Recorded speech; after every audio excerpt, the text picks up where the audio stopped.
I really like this stereotype is that all these villains are truly bullies at heart, at least this prototype of a villain. And oftentimes, how you gain the respect of a bully is not showing fear for them. The second you start to fear them, they immediately have no respect for you. And again, not to reference the boys, but that's how Homelander is. Dragon claw, wing and scale. Come now, let's examine a tale of the greatest beast ever considered. Another episode of Big Flying Lizards.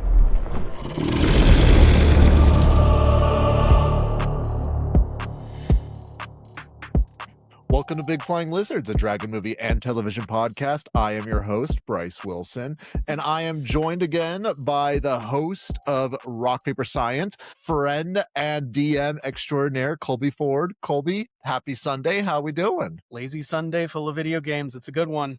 I may or may not have stayed up until like 3 o'clock in the morning playing Crimson Desert. Oh, yeah. I'll bet. Well, they just did a patch where you can get a little baby dragon that will just follow you around and like pick up items that you slay from your foes. The second I found that out, I was like, all right, bet. Oh, yeah. Yeah, it's over. You're playing that all day. Well, not only that, the minute I found out about that, I'm like, I am dropping every quest I am doing right now. I don't care how many children are needing saving in this imaginary world. This Blacksmith's daughter is kidnapped. Fuck that. The princess is in trouble. I'm like, my wife and baby is in trouble. What are we talking about?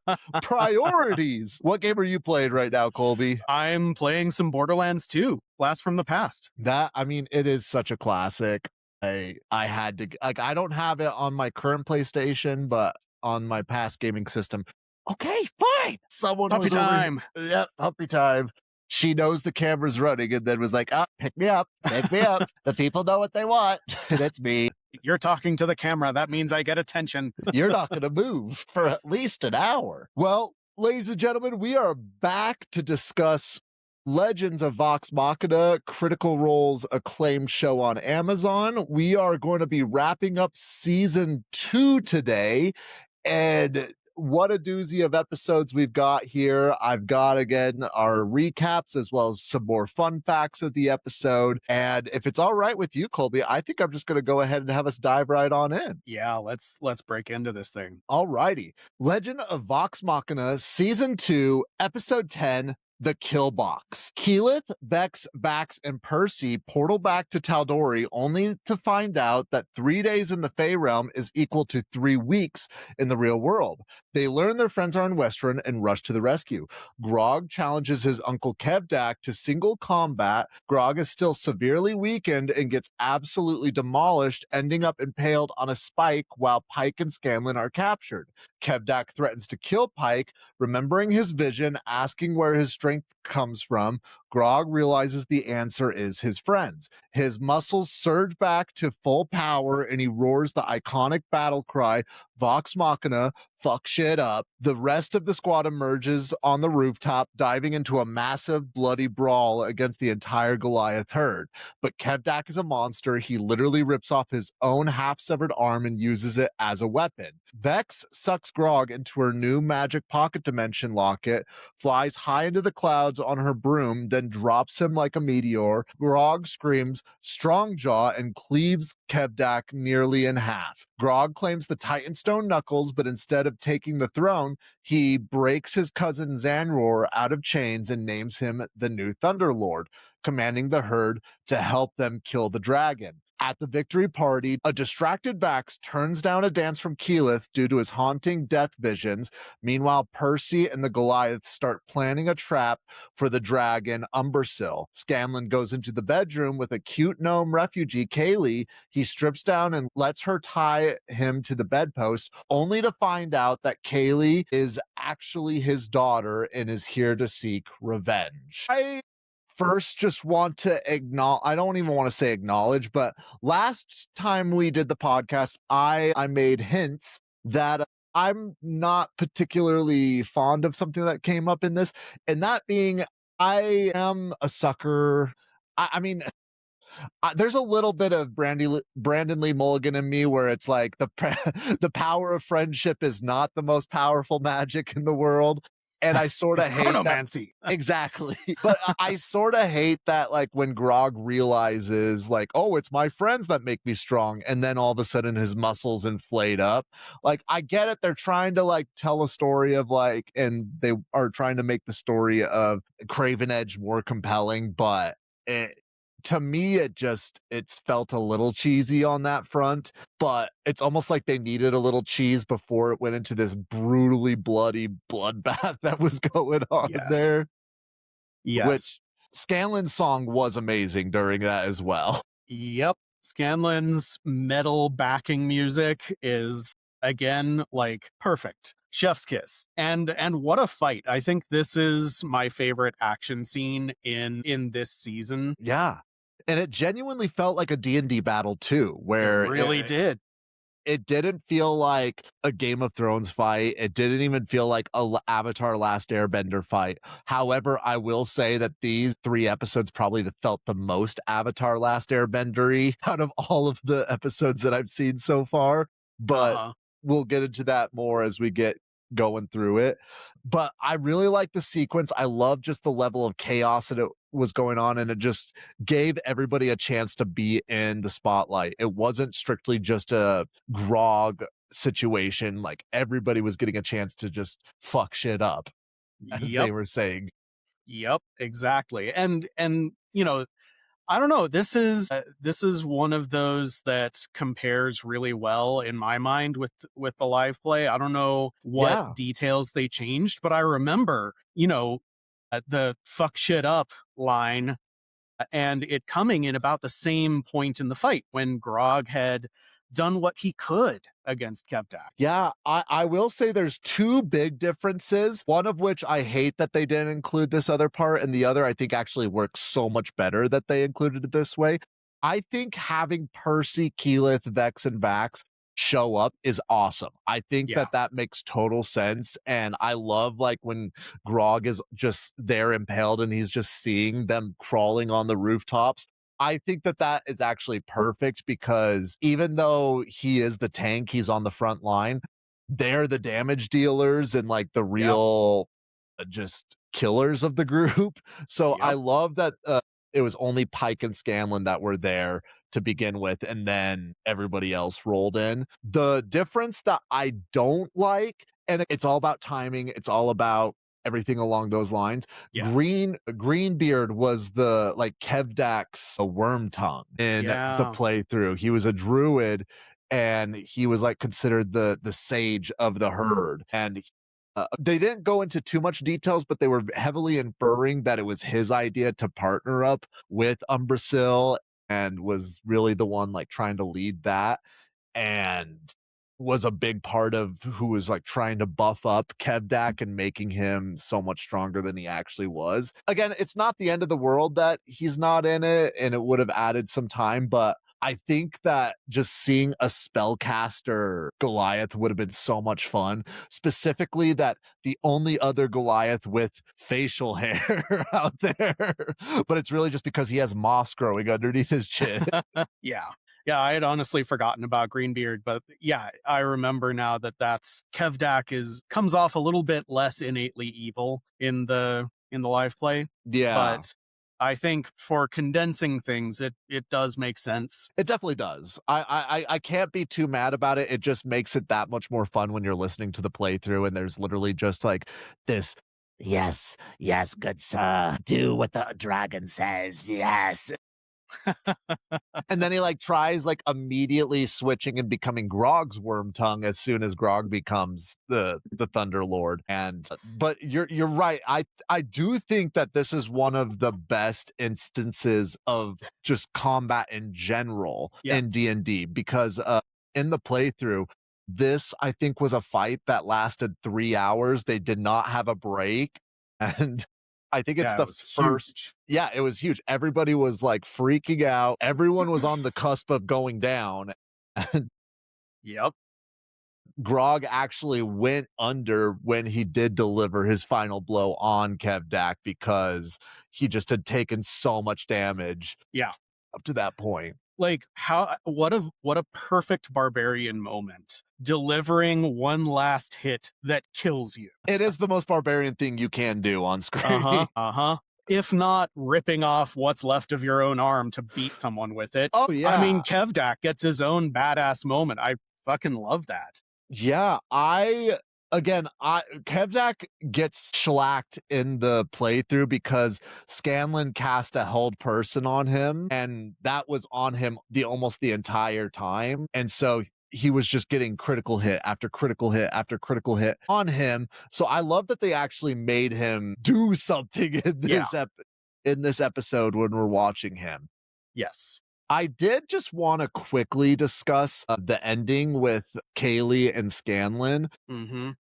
I wish, I'm not going to open the can of worms completely that we did last week where I was saying I wish that they would have just done this introduction back in the Briarwood arc, but it seemed weird. And again, maybe they're going for that it takes a lot to change and Scanlan's not quite there yet, because up to this point he had been making an effort to be a better person for Pike, and it just seems like Kaylee comes up and he immediately is like, oh, fuck that. I don't care about any of the progress that I've made of being a good person. And I don't know. It just seemed a little awkward, but at the same time, it's such a legendary scene, especially in the playthrough, that they can't cut that out. And it's a big part of Scanlan's character. Yeah, absolutely. And I mean, what a memorable moment. Yeah. What a memorable magic weapon. I think it actually doesn't show up until the beginning of the next episode, but the short sword of holding. Yeah. I mean, it's so perfect. What an amazing magic item to give one of your players. Again, the immovable rod is very multi-purpose there, but I think just making it into a sword is brilliant on their part, because, and we'll discuss it in the next episode, there's a lot of differences between the part 1 of the Umbrasil fight, and I think a lot of them are warranted in this particular change of using the immovable sword is quite perfect there. Yeah, absolutely. I also did just want to highlight really quickly that in the song We All Rage, Sam and Travis are the vocalists in this song. So I do love it when Sam is singing, and I think he does just miss the fact that he's not in an a cappella group anymore, which so much. But I also think he truly understands that he's never going to make it as a band member or a lead singer anywhere. So this is just what he's doing. We love you, Sam, and I love all your songs, but we know how it is. You're a voice actor. I mean, he made some incredible original music for this, and I feel like the music in this season is really showing what the character of Scanlan is in a way that we didn't get in the first season. We just didn't get that level of. Well, and I also think that it definitely is one of those things, because we did talk about 2 weeks ago how Critical Role is really struggling because Scanlan was just doing his own versions of pop songs. He wasn't really making up his own lyrics, which I am never going to fault anyone, because half of the fun of a bard is literally just making your own songs from popular songs. So if you expect your bard to be making original content, then I don't know what to tell you there. But I do hope that they have made enough money in this final season that they get to do like 1 or 2 songs that are there. That would be incredible. I would stand up and applaud for that. Yeah. I mean, you'd think, especially with, because Prime has its own music streaming service, right? Yeah. Like, I would be shocked if they didn't go and at least try talking to that music department, being like, okay, what does it say in your guys' contract about the royalties here? Is it possible that whenever somebody watches these episodes, they get like 10 cents or whatever it is? Like, I don't know. But yeah, I mean, I don't know how all this copyright bullcrap works, but I can't imagine being an artist and not wanting to see my music show up in Legend of Vox Machina. Oh, for sure. Well, and I know they had a huge budget for it, but the TV show Arcane, they hired Imagine Dragons, they hired several like well-known hip hop artists. and it's got one of the most stacked musical talents for a TV show that I've ever seen. Now, again, Mhm. I'm sure they're getting paid, but I also am sure Denzel Curry is one of the singers there, and he's a super nerd and loves like rapping about nerdy stuff. I'm sure there's plenty of these artists that are aware Yeah. of Critical Role or aware of D&D and are fans of D&D that would be more than happy to get involved Yeah. there. Yeah, absolutely. Oh, go ahead. Go ahead. I was just trying to remember the name of the guy who did the song at the end of Portal or Portal 2, Jonathan something. But anyway, he seems like that would be the right vibe. He's again just like nerd rock. And there's a lot of bands out there that are starting to specialize in that. Yeah. Well, specifically, and you're right, it is Jonathan who did that. But there are like specifically, I even just saw today that there's this band that's taking popular anime intros and outros and just doing an English dub over it, and they're blowing up on social media just because again, people have that love for these Yeah. shows and for the art that's there. Yeah, absolutely. I mean, in what other circumstances could a metal version of Diggy Diggy Hole be a success? I I don't know. I have no idea. But I do yeah, go ahead. I was just going to say, I do feel like with this particular episode, there wasn't really too much to it other than like it was like there was. I don't even want to say there's not that substance, but because it's such a fight focused episode, Yeah. it's very point. It's done, but Yeah, it's basically one big action scene plus Scanlan at the end. yes, I do want to actually point out that when Sam is singing his song with Kaylee, Matt Mercer is actually a background singer and and singing in the background there. So that's actually when he's being Dr. Dranzel, that's him actually singing rather than bringing in Excellent. another actor, which it seems like it's becoming less and less common for actors to hire a singer to come and fill their roles, which I think is great. I Yeah. love it when I find out that the actor themselves is singing. I think that makes such a big difference in the story. Absolutely. But for whatever reason, it just makes me that much happier that Matt Mercer is actually singing over here because Yes. Matt is a lover of bards. Uh-huh. But is there anything else about episode 10 that we want to go over before jumping into episode 11? No, I think we hit the high points. All righty. Well, without further ado, we're going to go into episode 11, A Belly Full of Dragons. Scanlan tries to lie his way out of being a deadbeat dad, but can't even remember Kaylee's mother's name. Heartbroken and admitting that he is a piece of trash, he tells Kaylee to stab him. She can't do it, but magically freezes her sword at his throat, leaving him humiliated. Vax is drowning in terrifying death visions. Following Scanlan's advice to face his fears, Vax marches to the local temple of the Matron of Ravens and dives headfirst into a pool of actual blood. At the bottom of the pool, the Matron of Ravens reveals his true purpose, that he isn't a slave, he is her fate-touched champion, meant to protect the transition between life and death. Vax wakes up, blood-soaked, but finally at peace with his destiny. Before the traveling troupe leaves, Scanlan promises Kaylee that he wants to try to be a real father. She tells him he has a hell of a lot of making up to do. Vox Machina and the Goliaths ambush Umbrasyl using an elaborate trap designed by Percy. The dragon turns invisible, starts tearing the Alliance to shreds, brushing off Grog's newly enhanced Titanstone knuckles. To bring the dragon down from the inside, Scanlan and Vax fly up the dragon's backside. Once inside its stomach, Scanlan activates Kaylee's immovable sword, anchoring the beast's insides to the sky. In a panic, a heavily wounded Umbrasil rips himself free from the sword and takes off to the sky. He flies away towards his mountain lair, and Vax and Scanlan are still trapped in his stomach while Grog is dangling outside. I also really liked this fight in particular. I don't think it Yes. was as exciting because they weren't able to do as much damage to Umbrasil, but it still was a great demonstration of Umbrasil's power, in my Yes. opinion.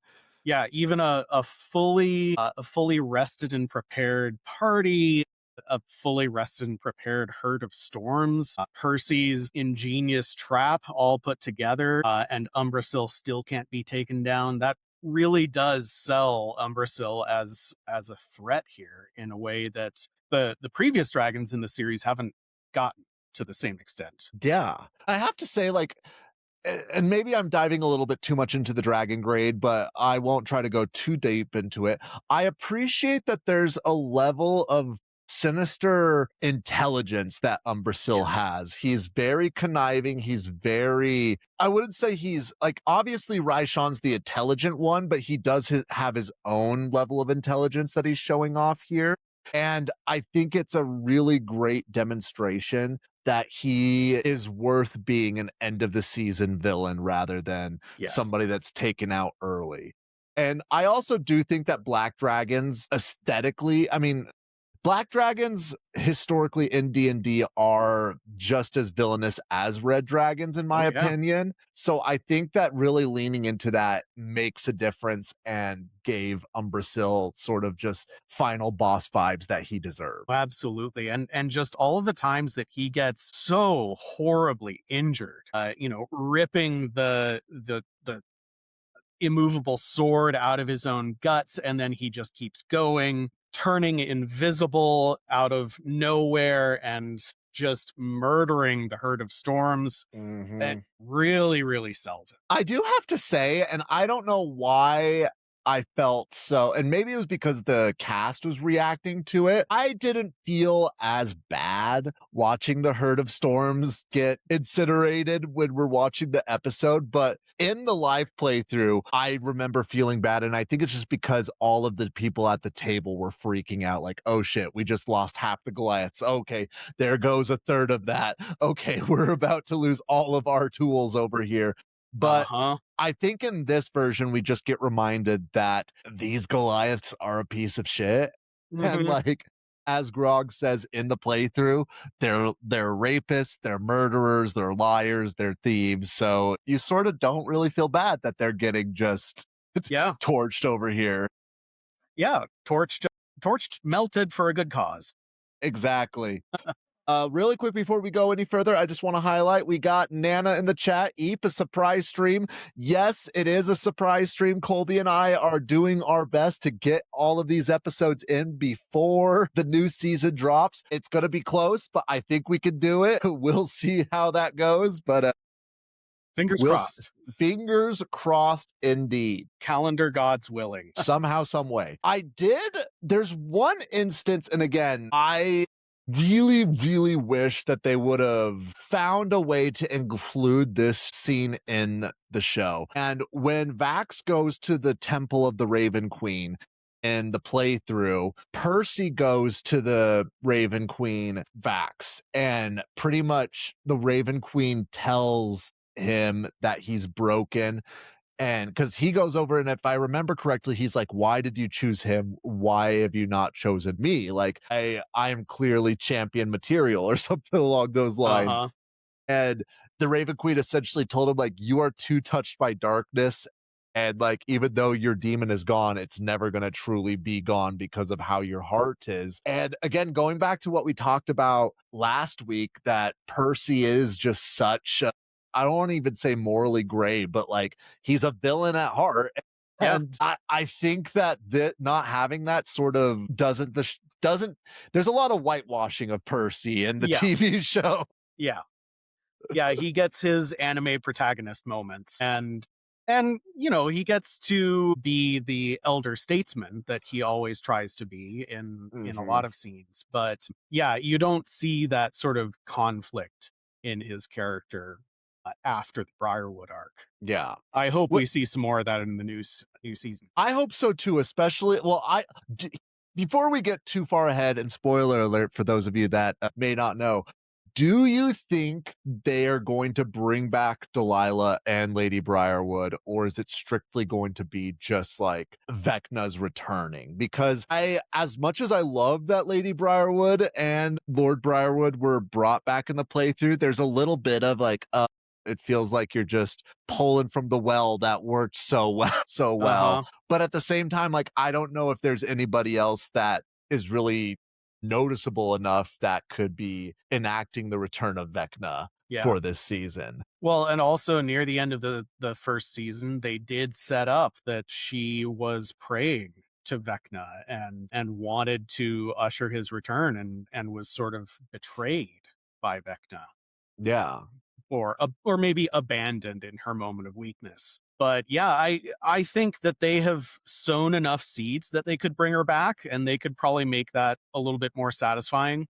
You know, God of Death and Secrets could probably bring back his favorite servant. Probably. I just keep going back and forth. I really don't know if they're gonna make an appearance, but at the same time, like, I really don't know who would come in and be the protagonist that, like, ushers in Vecna coming back. Yeah. But we'll find out in a couple weeks now, won't we?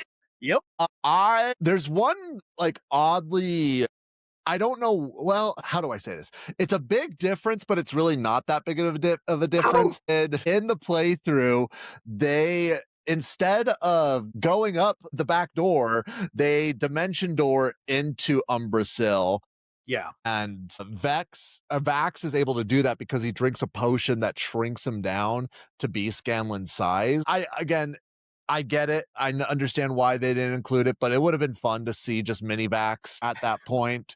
Yeah, definitely. And you know, we have been told that they basically looted a magic shop. It wouldn't surprise me at this point in the show for them to have a potion of shrinking or whatever, potion of shrinkage. Well, what actually surprises me, and this actually is more something I should probably save for the next episode, but it's a good jumping off point for it. Have you noticed they really haven't had potions of healing in the show? Yeah, they really have not. They've not utilized that at all. It's only been Pike's healing that they really lean into. That's something that I'm actually quite curious about and would love to just hear. I mean, not even like, why did you cut out healing potions? More just like, hey, what was the logic behind it? Because I mean, they made an effort whenever they went into a town. They're like, where is the nearest potion shop? We are buying all the potions. Like, that's just as much a thing of Vox Machina as, I mean, just the personalities in general. It's a big part of their personality that they go and buy healing potions. So yeah, and it wouldn't, I think, hurt their credibility or the action of the fights for them to, you know, when they're picking themselves up off the ground, chug a quick healing potion and get back at it. I think it would help sell that they are having to keep themselves up, having to kind of ride the line of death to keep in these fights. And especially like, and again, this is more of a next episode, but after the battle with Umbersil comes to a close, they're all like beaten to hell, and then they go to Whitestone and they look normal again. Yeah. So I would have enjoyed at least them just like all like just chugging the healing potions over there, or maybe it'd even be more fun for them to like put healing potions in their food as they're preparing and all of that good stuff. But again, I'm not angry. It's just an interesting decision that they take not to include healing potions in their betrayal, which it's not even that healing potions are uniquely D&D, because there's several TV shows that are animated or not animated that have healing potions in it. So it's interesting that they really are cutting away from that. Yeah. Absolutely. I think it's feeling, if anything, a lot of the action is feeling more Daggerheart coded than D&D coded. It's a lot softer magic. It's a lot less focus on specific, you know, numbers of hit points or anything like that. We don't really worry about, you know, how fast they can heal, because to a certain extent D&D's got that as well. I mean, you get run through and then you sleep overnight and you're completely fine. That's something that we just kind of like get used to, just kind of look past in D. There's a few things that get looked past in D&D, but yeah, I have a feeling that we're actually going to, I know we were talking about that we wanted to make these quick episodes. I have a feeling that just based off of what goes on in these episodes, we actually might be able to make it through these in a decent time. Is there anything else you want to go in episode 11 before? I just have to really quickly mention that Drunk Keyleth is best Keyleth. I will never get tired of Drunk Keyleth. I do love it, especially when they're in like what instance was it? I think it was right after they returned from the Underdark. They do a bar crawl back up to the castle, and Keyleth is just getting sloshed, and she's like, "We almost died. We almost died." And they're like, "Yeah, we know, Keyleth." She's the insert for that friend who can't really keep up with everybody else but tries. We all have one. We all, and if you don't, I hate to break it to you. Every group's got one. If you don't know who it is, it's you. Exactly. But I also love that they really play into it. You're like, "Yeah, we did it." And they're like, "Keyleth, you just had half a beer. Like, what are we doing?" Exactly. No, I will always defend Drunk Keyleth over here as well. Well, is there anything else we want to go in 11, or are we good to go to the season finale of season 2? Let's get on that finale. All righty. Episode 12, The Hope Devourer. Vax snaps Scanlan out of his daydream inside of the dragon's stomach. While the flying squad pursues them, Grog crawls up the anchor rope outside, getting a blast of acid and falling from the sky. Vax slices through Umbersil's flesh and escapes with Scanlan, but the dragon knocks them out of the sky, plummeting to their death. Vax finally embraces his fate, sprouting massive raven wings to save them both. Vox Machina corners Umbrasyl in an acid-filled mountain lair. The heavily wounded dragon heals himself, turns invisible, ruthlessly overpowers the team, knocking Vax unconscious and shattering Grog's bad leg to steal the Titanstone knuckles. With the entire party beaten, bleeding, and cornered, Scanlan remembers his promise to his daughter. He sneaks up on the gloating dragon, yanks Mythcarver from its scabbard, and shoves it directly in Umbrasyl's eye, unleashing a magical blast that kills the Hope Devourer once and for all. The team loots the dragon horde and teleports back to Whitestone to celebrate, but during the victory toast, Keeper Yenin drops a bombshell. Not all is as it seems. She morphs into the green dragon Raishan in disguise, knocks the room out, and reveals that she wants to team up with Vox Machina to betray Thordak. The season closes in Amon, where Thordak isn't even mad about Umbrasyl's death. He reveals his true master plan. He isn't hoarding the gold out of greed. He's using it to incubate a massive cavern filled with hatchling dragon eggs. I think Umbrasyl really solidifies like villain status in this episode. Just he himself could have been the final boss with how his personality was, with how he was using the vestiges. And the only thing that I wish we could have seen is that he would have turned into his human form to like put on the vestiges and then transform into his dragon form. And if they were going to like make an effort of him collecting the vestiges, I would have loved to see his human form. Yeah, and that's something that I think they're reserving that power for Raishan, which I think for simplicity is probably a good move or a necessary move. But it, the fact that dragons in lore, whether or not that's reflected in the stat block, dragons in lore are constantly turning into humans and getting up to mischief that way. And we don't see enough of that, I think. We see a little bit of it with Jamansa Ord. We see a little bit of it with Raishan. Yes. I did just want to highlight something really, and I'll post a picture of it. So, like you just said, we really only see Raishan in her human form. And I just was curious, like, okay, I would love to see the community's interpretations of what each one of their human forms would look like. And my two favorites, and they're tied, is actually Umbrasyl and it's Voragal. Because with Voragal, they pretty much just depict him as a Goliath that's just like, he looks like Grog, but more vicious. That's really what it is.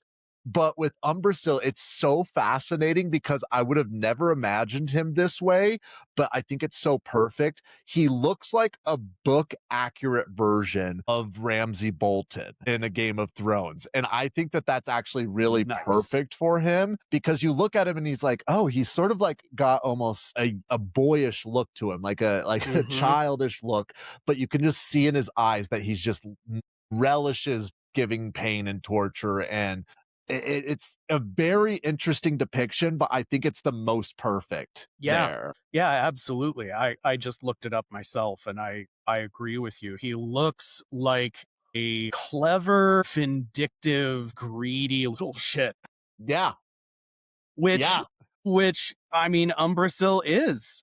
He is a great foil both for the party and for Thordak. I like the sparks that are flying between him and Thordak. You can yeah. tell that he is plotting.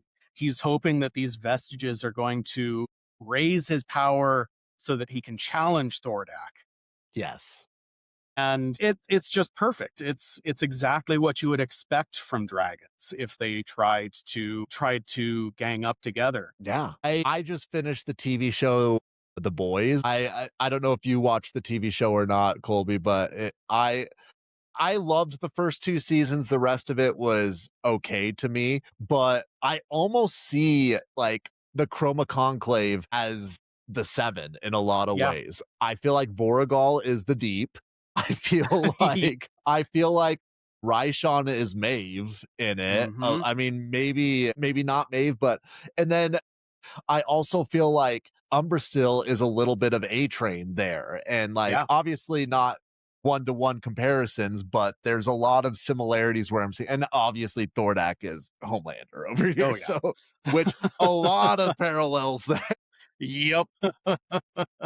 But it was just really fascinating to see, especially because you didn't get in the playthrough that Umbrasil was plotting to Right. usurp Thordak. That was very much, we didn't get to see into Umbrasil's head, but I love that they really went in that direction because we get, and again, spoiler alert, in the TV show, we get to see 3 of these dragons and the relationships with Thordak. Voragal is just utterly devoted. He understands that Thordak is the alpha and he's okay being the second most powerful dragon. He's Yeah. okay with that as long as he gets to do what he wants after what Thordak tells him what to do. Raishan had an agreement with Thordak, and that agreement was broken, so she's turning on him there, while Umbrasil is just so vain and so proud that he thinks that he can take on Thordak if he gets a little bit more power. So it's just really interesting to see those 3 pillars of, I don't even want to say stereotypes, but just like Hmm. villainous attributes you typically Yeah. see. Yeah.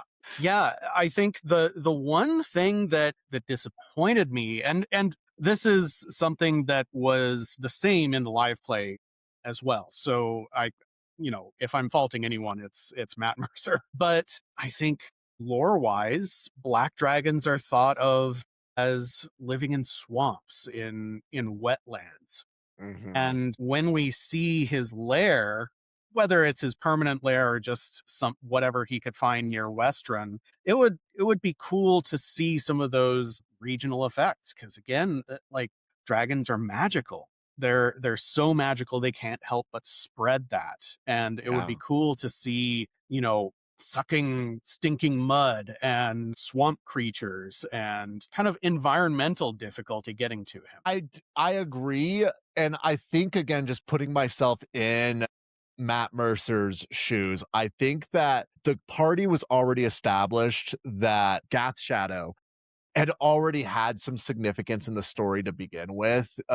Before the playthrough happened, Grog's father was animated by a corpse, and that was where some sort of evil wizard was doing stuff in, and it's also just a naturally dark place. But also, Matt Mercer, because at this point they had not gone to the Feywild in the playthrough, and so Matt knew that on the docket was going to another evil marshland. So I'm sure that that was in the back of his mind as well. So again, I totally agree. I would have loved to see an Umbersil bog Yes.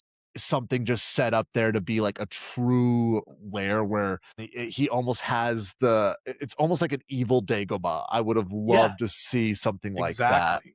And just Umbrasyl moving around in the water, and it's difficult terrain, and it's mainly Matt Mercer's fault on that part. But Damn you, Matt! yeah, that's my last straw with you, Mr. Mercer. That's one too many creative inaccuracies. One thing I did actually just want to touch on really quickly. At the beginning of the episode, Scanlan is having a dream about Scanlan just reading the stories of what happens on the adventures to his grandchildren, and he sees a Kaylee version. The voice actors for the grandchildren are actually portrayed by Sam's children in Oh, this that's show. fantastic. I do think whenever there are children scenes, they try to incorporate Sam's kids there, because in episode 1 of season 1, there's a child that they are talking to, and it was played by one of Sam's kids there. So I'm glad that there's a part of me that's like, I'm sure there's other children out there that are children actors that could do it. But at the same time, I'm glad that they're not getting adults to play children in this. Yes. I also did want to highlight, this is just more of a throwaway line, because up to this point, there's been clearly a relationship that was deeper than just blood between Vex and Vax. And when Vax goes into Gath Shadow alone, they ask Vex, like, hey, is everything okay? You would have felt something if you would have died. And she said, yeah, I would have. And I feel nothing. And Matt said in an interview that the reason that Vex does not feel anything is because that literal thread was cut by the Raven Queen, and Vax is no longer tied in destiny or whatever it is, tied in fate to his sister, but rather is tied in fate with the Raven Queen. So that's something a little interesting that they do, portraying that there. Yeah, that's a great detail. I hadn't noticed that. I did enjoy, he's going off and she's saying, "Don't go far from me." I think that's a great payoff to their ongoing relationship this season, their difficulties as Vax is starting to go his own way. Yeah. Well, and also just tying into them going into fighting the dragon, there's and I think it makes sense for the story they're trying to portray, but a very noticeable difference in the TV show and in the playthrough. Scanlan was actually the one saying, hey, no, we need to go in there right now. It's weak. We're not going to get another chance. We need to go kill the dragon right now. And it was Keyleth, who was mainly like, hey, our spellcasters are almost out of spells. We're very low on health. We need to rethink our plan here. But in the TV show, everyone but Scanlan was like, we need to go in there. So it was just interesting that they decided to go that direction. But at the same time, I get it because of the story they're trying to tell with Scanlan. They did want to give Scanlan a little bit more of an arc. I think the first time I watched this, it did feel like it was a little bit contrived that suddenly he's afraid when, he's fought an ancient blue dragon before and he wasn't the lone coward then. Yeah. So it does feel a little bit out of character or out of what we've seen of Scanlan, but it does give for a nice payoff, showing him doubting, and then, they do a good job of showing him doubting and then giving us enough fight that we kind of forget where he is. Yeah. Until he's able to show up on Umbrasyl's back with his surprise coup de grace, taking Mythcarver. Which I also just have to point out, I genuinely love how Umbrasil is carrying Mythcarver just like stabbed through his skin. Yeah. Because how else is a dragon going to carry something? But it works. It's brutal. It looks like it hurts, which everything about Umbrasil looks like it hurts. He's an acid dragon. Like exactly. You can only be so immune to acid over here. Exactly. Well, speaking of surprises, I really did like also that Anna Ripley is just sort of hanging out there. Yeah. And again, we'll talk about this next time about the the third season. She knows all about the vestiges, partially from her scrying scroll and also with her relationship with Umbrasyl. And I like that she's just sort of got this one step ahead feel that she has above Yeah. Vox Machina Yeah, going into this. absolutely. And I think with her interactions with Umbrasil, we get the sense that he's on the same level as her. Yeah. They are plotting together as equals, and that helps gain credence to her as a kind of background antagonist that they're going to have to deal with over and over and over. Well, and Amazon has been really doing this with their villains, but I think it just makes total sense in general with villains. And I really like this prototype or this stereotype is that all these villains are truly bullies at heart, at least this Yeah, prototype of a villain. And oftentimes, how you gain the respect of a villain, of a bully, is not showing fear for them, like not openly disrespecting them, but when the second you start to fear them, they immediately have no respect for you. And again, not to yeah, reference the boys, but that's how Homelander is. Like if you look at it, Homelander refuses to kill anyone who does not fear him. He only kills people that actively are showing fear towards him. And I actually really like that as a stereotype where Umbrasil is that level of almost I don't even say cowardice, but like he's just so used to people groveling when Anna Ripley is just clearly not afraid of him. That's probably more enticing to him than the fact that she knows about vestiges. The vestiges is this sprinkles on top, but I think that yeah. he's like, oh, this is awesome. Like a human who theoretically would be groveling at my feet is talking to me as an equal. And offering good advice as Yes. well. Like we have established that there's like a level of cunning that Umbrasil has, but I think Anna offers that true intelligence versus just cunning intelligence that Yes. Umbrasil has. Yeah, I think Umbrasil is meant to stand for kind of the animal intelligence. Hmm. Unlearned but infinitely patient, which an ancient dragon should be. Yes. Whereas Ripley constantly has plans within plans. And their relationship also helps to sell, one of my favorite tropes with and you see it in every piece of D&D media, which is the like tiered villains. You have one villain working for another. That's good adventure design. That's how most of us create our antagonists for our campaigns, is like, you've got Ripley working for Umbrasil, you've got Umbrasil working for Thordak, and spoiler, it's all part of a long plot by Vecna. Hmm. It's perfect, and it's a trope I enjoy seeing in action. I do love the thought experiment. I don't remember if this was brought up on Talks Machina or if this was brought up in just a Comic-Con information, but people were asking Matt if Thordak was allowed to ascend as he was planning and like his plans actually did go through. Would he have been able to defeat Vecna in a fight? Mhm. And that's a very fascinating thought experiment to me because obviously Vecna is not just a lich, but like essentially the king of the liches Yeah, and has that god level aspect.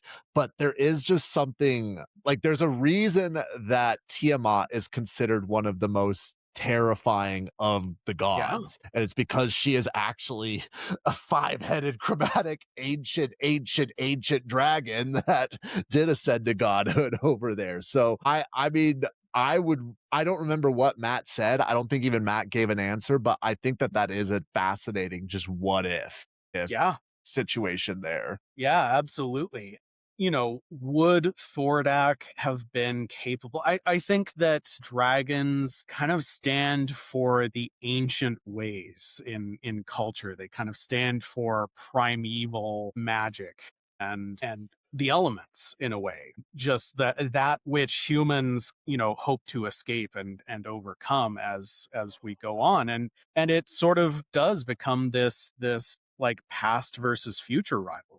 Vecna with his secrets and his knowledge and his schemes versus pure, unadulterated strength and magic. Well, and I also think there, and I don't know, like this is one of those things that you can see it as a strength or you can see it as a weakness. But Vecna is mad in his own way, but it's not like, and it's not inhibiting of him. It's not considered a weakness outright. While Thordak's madness is truly like, Yeah, megalomaniacal, truly insane. and I think that that's the only edge that I'd give Vecna is even if Thordak made a mistake in real and he was going to lose, I don't think he would be sane enough to realize that he had made a mistake and was going to Exactly. lose. So again, we could do these epic fantasy battles of not history all day, but that just came to me there. I did want to point out another little Easter egg that they did in Mm. this show that I absolutely love because it's one of my favorite TV shows of all time. And also, Travis and Laura are in this TV show, but they make a reference to Full Metal Alchemist Brotherhood because in the Full Metal Alchemist Brotherhood, there is a villain who does have the ability to shapeshift and appear as other people. And there's only one character that ever like truly sees through it because when this character was trying to disguise themselves, they forgot to put a mole on that character's face, and one person noticed that. Very similarly, in this show, if you go back in season 1, Keeper Yenin had a birthmark on her face in season 1, and when they're around the table in this instance, she doesn't have that birthmark. And to me, and this has not been reported on other than, I mean, was reported on that there was no birthmark, but to me, that is just something that's very arrogant of Raishan, is that she's Yeah. so self-conscious of her diseased face that even in her human form, like she's overcompensating and like covering that up. I just wish that they would have made a bigger point of pointing that out rather than having to find that out in an interview. Yeah. Yeah, I agree. I hadn't noticed that either, but it's again, that's a great piece of character lore. Yeah.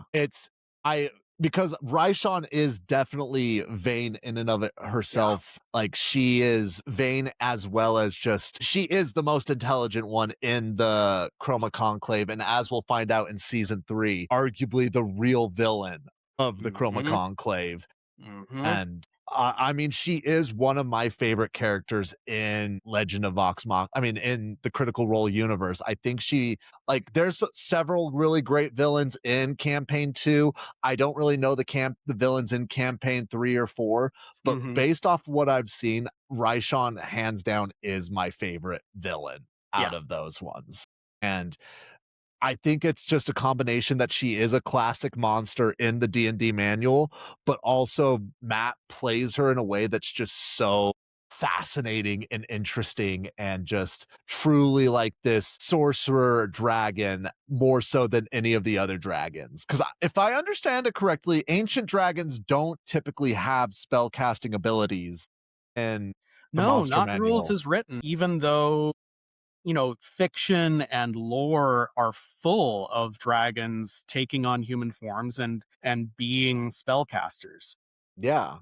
So it's something that's a little disappointing about the monster design in 5e, that they aren't given something like spellcasting. I think it's in 5th edition, especially in the 2014 version, giving spellcasters the same kind of spell lists as player characters just makes them a slog to run. So, that's probably the reasoning behind not adding spells to their stat blocks and just mentioning it. But I wish Wizards of the Coast would take a risk and give us a dragon with spells and say, here's how you do this in a reasonably balanced way. Well, and funny enough, the only 2 dragons that do cast spells in the live playthrough, and at this point in the TV show, is Umbrasil and Raishan. Mm-hmm. Warrigal and Thordak, they only use their breath weapons and their physical imposingness, while Umbrasil turns invisible, and in the playthrough, he does is it insect swarm or swarm of it? Like the spell that summons a ton of bugs there, which I think both of those spells are very in nature to Umbrasil, just greater invisibility and insect swarm, because insects that ties to swamps in general, and and greater invisibility just sort of almost leading into his cowardice in a lot of ways. And then once we get more information about Raishan, we can obviously dive into that. Absolutely. Go ahead. No, I'm good. I was just gonna say, when I watched this, because I watched the first show when the day it dropped, I was so, I don't want to say disappointed, but what a cliffhanger to end on, at like when you're having to wait a whole year or so for the show to come out, with finding out that Raishan is actually there. And it is an amazing moment in the playthrough too. It's probably one of my favorite moments with with Marisha role playing, particularly because, and again, I already watched the first episode, so we saw, and nothing against the show, but it just does not have the same energy that Marisha brings in the live playthrough when showing that Raishan is there in front of them. Yeah. But is there anything else that we want to talk about with the season finale of season 2 of Legend of Vox Machina? Oh man. No, I think we've hit it. Okay. Without further ado, I think we need to do our dragon grade. Let's do it. All righty. Each week, we have a dragon that we discuss and potentially give a grade for the podcast. So we divide it up into 5 subjects: design, special effects, character, film, and X factor. We grade the dragons on a scale of 0 to 10, with 0 being abysmal, 10 being incredible, and 5 being okay. Now, Colby, talking about Umbrasyl, the Hope Devourer, what do you give Critical Role's rendition of this ancient black dragon on a scale of 0 to 10? I genuinely love how they depict Umbrasyl as, like I said earlier, it just looks like everything about that dragon hurts, and it looks like Umbrasyl is used to pain. You know, that bulging throat sac full of acid really sells that this is a creature that is comfortable in a pH that nobody else is. I would hope so. hope so. So I'm gonna give the design an 8. Excellent, with room for improvement, I guess. No, I do think that's very fair. And for me, I think he would have scored so much higher if I didn't love the original Black Dragon design as much as I do. Like the Black Dragon design is my favorite design of all the dragons in D&D. I love it more than the red dragon design. I love it more than the white dragon design. I love it more than all of the metallic dragons. Like the black dragon is just so terrifying. It's so insane. Like the side horns alone, like just sell it so much. So I think that's where I just struggle with the most. But at the same time, I do really like it. I love that just there's spikes coming out of him at all random moments. I particularly love, and again, I know this is not necessarily a design of his physical traits, but just how he composes himself, having Myth Carver literally stabbed into him, like that is metal as hell. Like that is awesome. And you already said it, but I do think it's worth bringing up again. Just the acid sac on his neck is just so great, especially how it glows when he like prepares to like expulge any acid. So to me, all that considering, like I love his design, it just really is hurting because he doesn't look like a typical one. I gave it a 7, which just translates to very good, which I understand completely that I am being a little unrealistic with my score over it. But moving on, special effects. What do you give Umbrasyl's special effects on a scale of 0 to 10? Yeah, so I think the effects work better on Umbrasyl than on some of the other dragons that show up. I think that the CGI that they're using looks worse on Thordak in this season. I think they did a better job on Umbrasyl, and that like 3D rendering isn't quite as noticeable. So all that said, I'm recognizing it as a weak point of this show. I think that their CGI kind of stands out. It feels like it was ripped out of Arcane. It feels like a different art style. Yes. But it does get better in the second or in the third season, and so I'll give it a 6 Okay. for this. No, that makes total sense to me. I do feel very similarly. I know this is a completely separate show, but something that Austin and I would often bring up when it was concerning House of the Dragon, the dragons look the best in rainy situations or whenever they get wet. So whenever it's dark and it's raining, that's where the dragons look the best. And I personally think that Umbrasil is very similarly. When it is a dark scene, his 3D animation looks significantly better than in the Yes. light. So in this final season, I mean, this final episode, one, there's clearly more budget going to his animation, but two, they're having it in the dark, so they're able to pull so much more off. I think he does look incredibly good. And I also think that black is just so much more of a flattering color to 3D animate than Yeah. white, than red. Blue was cool and all, but I also think that it was the first season. They had some struggles, and I won't talk about Raishan quite yet because we're going to do a whole dragon grade for her.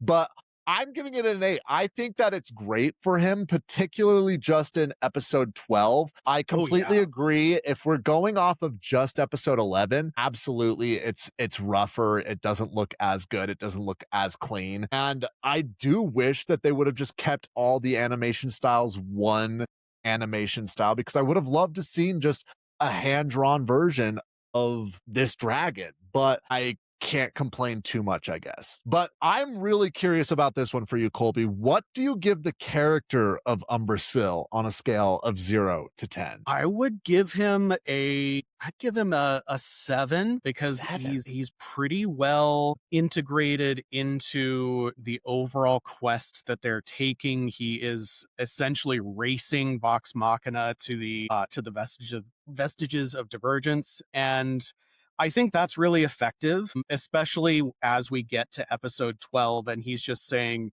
the other vestiges are coming to me right now. It's good thinking. He finds one, steals one, and that just guarantees that the rest will come to him, and he's arrogant enough to think that he will prevail when that happens. So I think as a character, he's a little on the simple side, as any big animated antagonist will tend to be when you only have a season to develop him. So yeah, I think he's pretty good for what we get. No, I agree.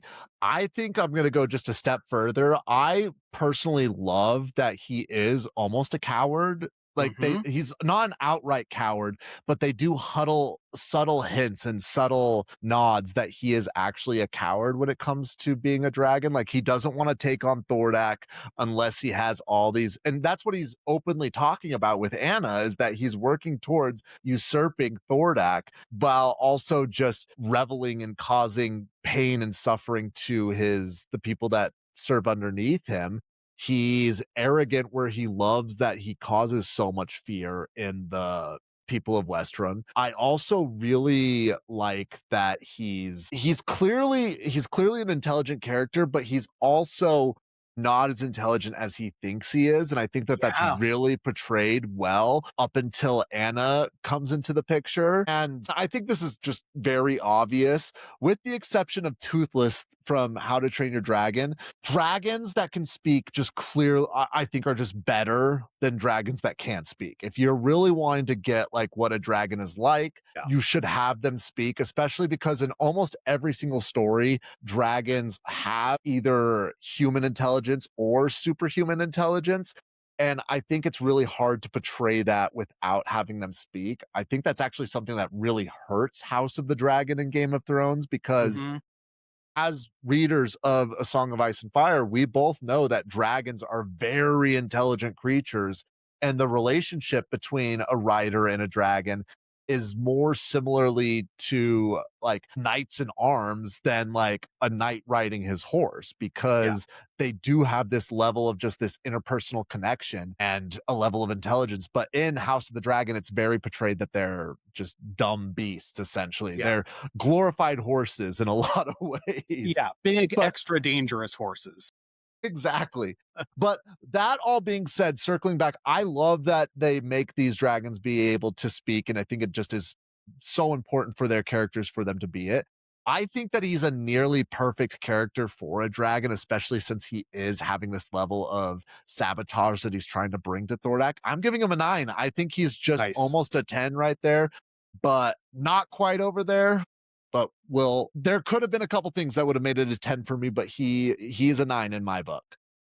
Yeah. But going back, okay, the film. So, Colby, on a scale of 0 to 10, what are you grading season 2 of Legend of Vox Machina, or just specifically how Umbrasil affects season 2 of Legend of Vox Machina? I think this is where I'm going to give him the points. I think that basically introducing the entire Chroma Conclave and then kind of zooming in on Umbrasil for the majority of the season was such a great move. Centering the entire season around Umbrasil gives him the space he needs to breathe. And I almost wish, again, we keep saying we wish these seasons could be longer. As we get into season 3, I'm going to wish we had more time with Voragal. I'm going to wish we had more time with Thordak. Yeah. And Umbrasil is, I think, the only one that feels as big as he should. So I'll give him a 9 on this one. Hell yeah. No, I think that that's a really appropriate film there. So how I'm looking at season 2 in a lot of ways is a big step up from season 1. Obviously there's more budget, the story, the pacing.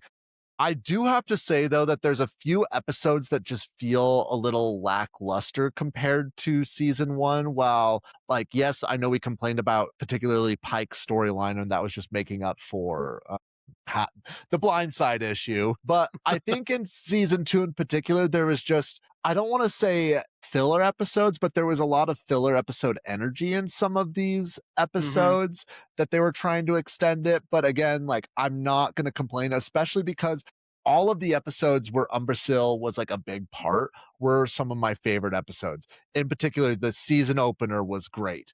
The episode with the Sphinx, which also, real quick, the Sphinx's head was just there in Umbrasil's cave. Like, that's metal. That was metal. That was messed up. And I wish it would have been Scanlan to be able to see that rather than Vax, but still, like, that was like, oh fuck, this is serious. But going back, like, I do think that Umbrasil made a huge difference in this show when he was on the screen, and he truly was the Hope Devourer in this season. But the slower points did just feel a little bit slower, and whenever he wasn't a big part of the episode, the season did feel a little bit slower. But because of that, I'm giving it an 8, where I still think it's great, but I just wish that they would have found a way to incorporate him more throughout it. And that's really just the only complaint that I'm having there. Yeah. But Colby, the last section, we have our X factor for Umbrasil. What sets Umbrasil apart? Like, what makes him unique? What do you rate his uniqueness and X factor on a scale of 0 to 10? I'm going to give his X factor an 8 here because, again, bringing everything together, the CGI working well with the sets they put him on, his design working so well, he becomes this terrifying creature in a way that not all dragon media pulls off, and it very much is well pulled off overall. You know, it's an ugly, uncomfortable looking creature. It's not something that you would want to have to interact with a lot. Yeah. I mean, can you imagine the smell? Yeah. Well, that cave alone probably smelled like decay, like nobody's business in there. Yeah, decay, and you know how like vinegar smells, and you know, all acids have a strong smell, and you just kind of have to guess that Umbrasil is disgusting in a way. Yeah. As disgusting as he is terrifying. And I think that kind of gives me dragon vibes more than even Thordak does as this hulking, you know, almost god of fire. Yeah. 8. No, I think that that is completely appropriate, and I'm just gonna show my hand before I give my reasoning. I gave him an 8 as well. I love that acid is the Black Dragon's breath weapon. Now, I know that this is not unique to Legend of Vox Machina, but I do think that we just have to credit because this Black Dragon is probably the most significant that we'll see a Black Dragon show up in media in general. And I think realistically, out of all the different breath weapons I've ever seen with a dragon, other than fire, that I mean, I would even say that acid is more realistic of a breath weapon than fire is. Like, think of the different lizards and dinosaurs that supposedly spit up goo that was acidic or anything like that. It's just, Yeah. I think that there's a lot of like, I don't want to say scientific. But like, there's a lot of like justifications that you could work around with it. And I also think that in a way, acid is more terrifying than fire. Yeah. Because like acid will eat away slowly. Like the way that people would go ahead and die, like sure it was slow, but it was almost like a sure death situation. Like, yes, with fire they sort of just like are nuked where they just turn into a pile of ash, but at the same time with acid, just hearing the screams of the Goliaths when they're just like getting melted into a puddle, it's disgusting. Like you said, the smell I'm sure is awful. Just that level of just disgust, and I just think that there is so much that is unique about his powers in particular that just set him apart. But then also just his level and ability to be metal as hell, where he has the spikes all over his body, the myth carver stabbed into his arm. I think all of that tied together just makes him a very unique dragon. And I give him the 8 based off of that. But all of that said, the final score for Umbrasyl, the Hope Devourer, in season 2 of Legend of Vox Machina comes out to be a 7.8, which is almost great, which I think it maybe is a little low for him because I definitely think Umbrasyl is great, but I do think that we did fairly score him in a lot of these different areas. Yeah. But Colby, thank you so much for concluding season 2 of Legend of Vox Machina with me. We're going Thanks to be for back. having me. Of course. We're going to be back to discuss season 3 as soon as possible. But in the meantime, where can people find you? My YouTube channel is Rock Paper Science. Hopefully there will be more up there soon. But go watch some of my Delta Green stuff. It's creepy as hell. If you love Creep, then go ahead and watch it. Again, please go give him a follow. And in the meantime, be sure to like, share, subscribe, comment below, share it with your mom, share it with your dad, share it with Umbrasyl. I don't know. I'm drawing a blank on this one. I can't. Blink Black Dragon. Let's go with that one. But in the meantime, peace.